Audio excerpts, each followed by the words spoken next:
What's up guys, welcome back to another video, and we're answering the question today that everybody's asked. Not so much you prepper guys, you all understand, but generally families asked is why? Why would you want to move off grid? Why would you want to struggle to keep warm? Why would you want to be living on land? Why would you do all that? Why would you want to go for a crap outside in a long drop toilet? All sorts of whys, but the why is the big question that everybody asks at the end of the day. Before we get further into the video, just want to take a quick few seconds to thank everybody for the continued support helping to share this and grow the channel. You can do your bit by just hitting like on this video, hitting subscribe if you're new to the channel, and sharing the content out there with other people and spreading the message of prepping.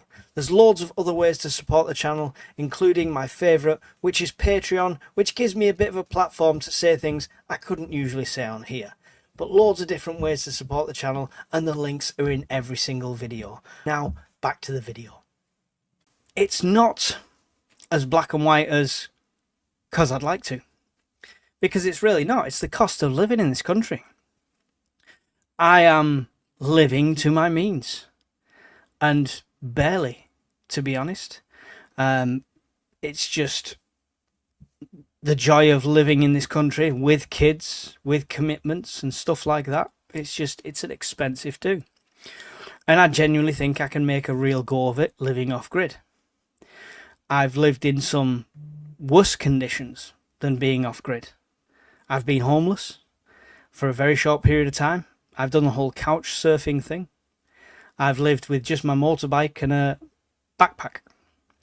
So going off grid to me, especially with plenty of pre-planning like I'm doing, doesn't seem that daunting.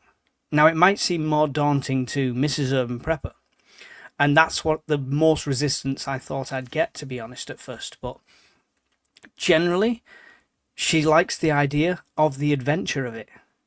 And you know, I mean, the romantic side of it sounds great.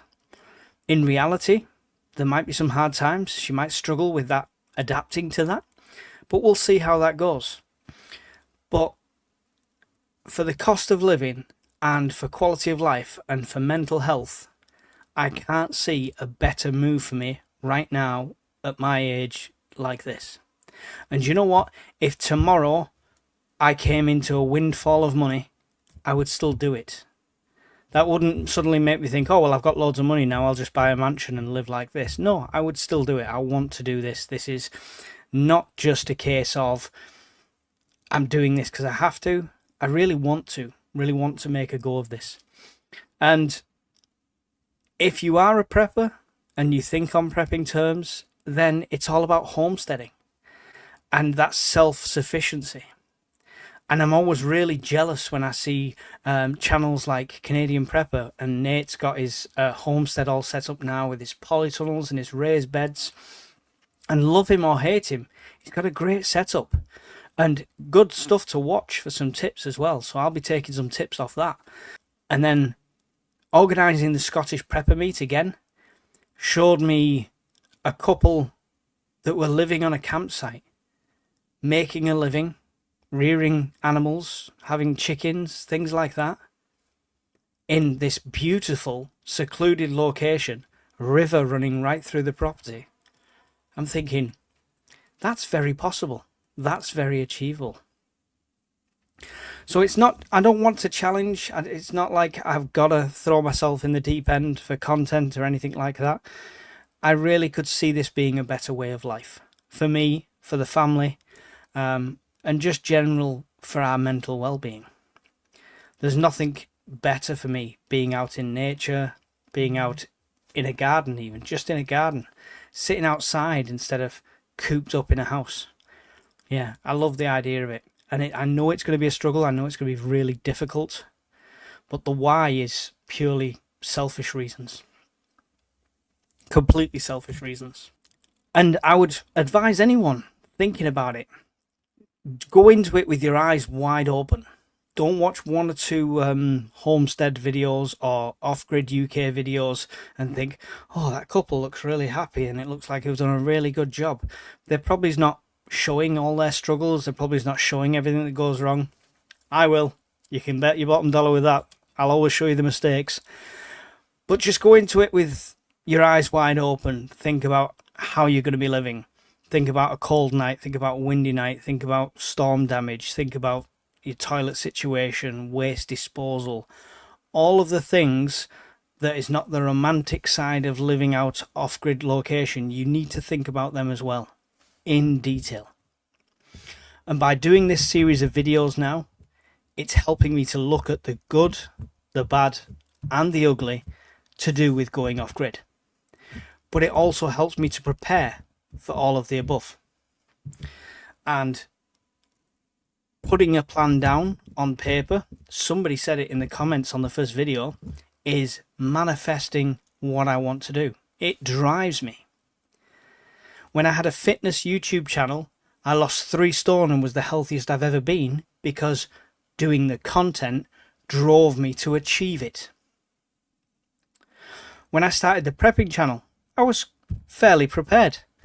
A year later, I'm extremely prepared because the content and creating it and sharing that journey has drove me to do it and to be successful at it. Same with this. I'm putting the content out there, and I'm sorry, there's going to be people that get bored of these videos, but I'll make sure they all go into a playlist so you can ignore it if you want to. But me creating this content is driving the plans forward. And the planning stage and the research stage right now is going at a rocket's pace. I've got plans drawn up. I've got all sorts. I've got prices. I'm looking at competitor prices for units, for caravans, things like that, and location scouting and land options, different ways you can acquire land, be that through purchasing, leasing, crofting, anything like that. I'm looking at absolutely everything at the moment, and because I want to accelerate this and because I want to do it as frugally as possible, it's pushing it forward. So there you go. Bit of a ramble, but that's the why. So hopefully that's answered some questions, or it's probably just made it less clear. I've no idea, but maybe we'll do a Q&A on the whole subject soon. That's it for this one. Next, we'll talk about the money, and then I'll start showing you some drawings and plans in the next few videos. Thanks very much for watching, guys. See you in the next one. Goodbye.